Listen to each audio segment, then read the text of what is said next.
এই নদীটার নাম হলো ইছামতি নদী। এই নদীতে আমরা মাছ মারি বিগত 90 সনের থেকে। আমরা প্রথম অবস্থায় যেসব মাছ মারছি, নওলা, কাতল, শৈল, বোয়াল, গজার, চিংড়ি, বিভিন্ন আইটেমের মাছ, এগুলি এত নাম বলা সম্ভব না। হ্যাঁ, কিন্তু এই বিগত কিছুদিন যাবৎ, মোটামুটি 2 বছর, এই চায়না জাল দেশে আইসে এই চায়না জালে আমাদের সর্বনাশ করে ফেলাইছে।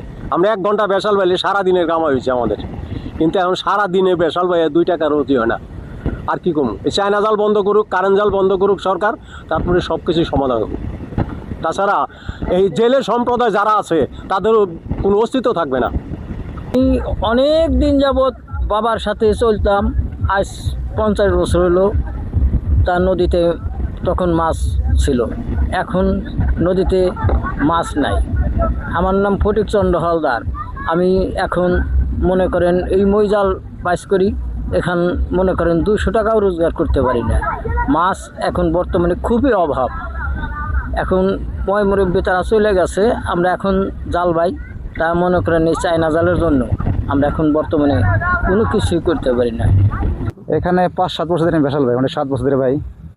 তো বছর 2 মাছ পাইছিলাম, আর এই 4-5 বছর ধরে মোটামুটি কোনো ধরনের মাছই পাই না।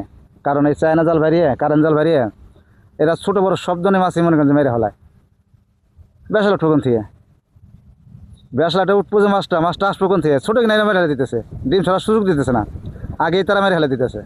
আমাদের সময় অনেক মাছ পাওয়া গেছে, উষায় পাওয়া গেছে, জালে পাওয়া গেছে, বিভিন্নভাবে পাওয়া গেছে। কিন্তু এখন হইলো ওই চায়না জোয়ারি আর কারেন্ট জাল আর এপার ওপার বেসাল, এর কারণেই মাছগুলো সাইকে মাইরে নিয়ে যায়। এই কারণে হলো এখন মাছটার খুব অভাব।